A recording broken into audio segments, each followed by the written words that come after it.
नाही ना, मग पायांना पडून म्हणून मारता का मग आम्हाला? आम्ही का त्यांना देऊ नका म्हणलो का? आमच्या तोंडात असं काही शब्द आहे का? तर मला जर एखाद्या घराला जाण्यासाठी 10 पायऱ्या लागत असल्या, तुम्ही 2 कसं काय करता आणि 3 कसं काय वर जायचं? सोयीचं करा ना जरा, थोडं सोयीचं करा ना. शासकीय नोंदी आहेत ना, टप्प्यानं जा ना.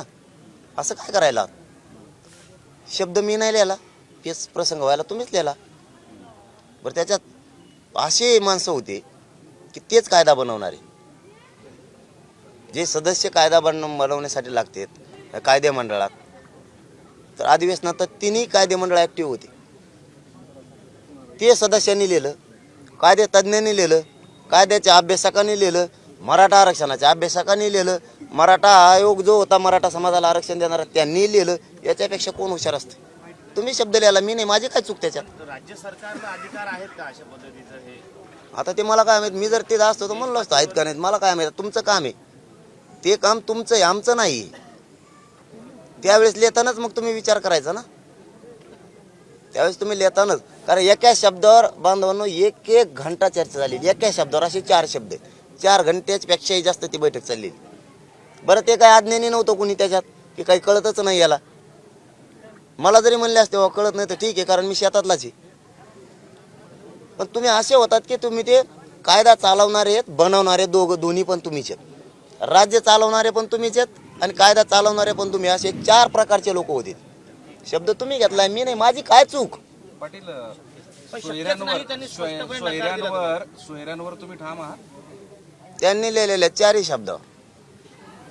सोयरे तुमची व्याख्या वेगळी, त्यांची व्याख्या वेगळी. त्यांची व्याख्या काय? काल विचारलं मग सांगा ना, तू म्हणून सांगा ना तुमची व्याख्या काय? ते म्हणते त्याचा पुतण्या सोयरा होत असतो का? पागल समजता का तुम्ही आम्हाला?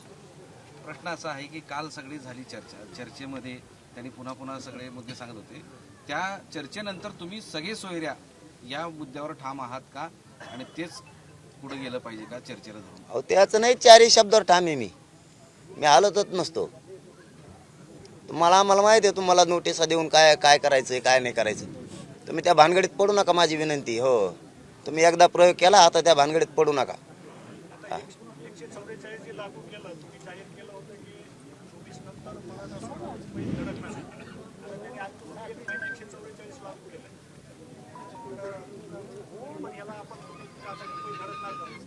आधी 144 का आधी आंदोलन, हे महत्वाचं आहे. आधी कोण?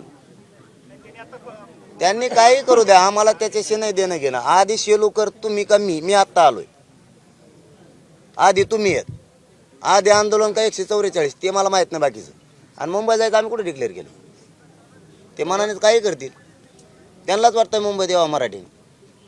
आम्ही कुठे डिक्लेअर केलंय? दाखवा की. त्यांनाच वाटतं यावं, येतो, काय अडचण नाही. देश विदेशातील प्रत्येक घडामोडींचे लाईव्ह अपडेट मिळवण्यासाठी आता साम टीव्हीच्या सर्व सोशल मीडिया प्लॅटफॉर्मला लाईक, फॉलो आणि सबस्क्राईब करा. तसंच सर्व नोटिफिकेशनसाठी बेल आयकॉन प्रेस करायला विसरू नका.